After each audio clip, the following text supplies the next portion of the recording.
ஒரு நாள் அல்லாஹ்வின் தூதர் அவர்கள் மக்களிடையே உரையாற்றினார்கள்.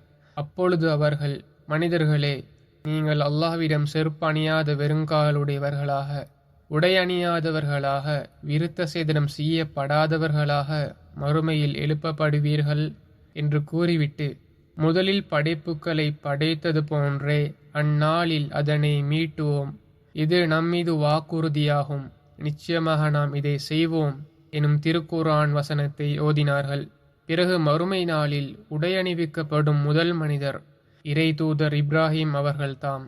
அறிந்து கொள்ளுங்கள், என்னுடைய சமுதாயத்தாரில் சிலர் கொண்டுவரப்பட்டு அவர்கள் இடப்பக்கம் நரகத்தை நோக்கி கொண்டு செல்லப்படுவர். அப்பொழுது நான், என் இறைவா, இவர்கள் என் தோழர்கள் என்று சொல்வேன். அதற்கு, இவர்கள் உங்களுடைய இறப்புக்குப் பின் என்னவெல்லாம் புதிதாக உருவாக்கினார்கள் என்று உங்களுக்கு தெரியாது என்று சொல்லப்படும்.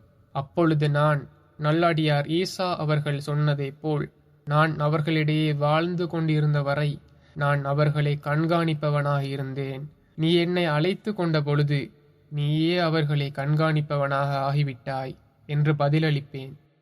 அதற்கு, இவர்களை நீங்கள் பிரிந்து வந்ததிலிருந்து இவர்கள் தங்கள் குதிக்கால் சுவடுகளின் வழியே தம் மார்க்கத்திலிருந்து விலகி சென்று கொண்டே இருந்தார்கள் என்று கூறப்படும். நூல் புகாரி.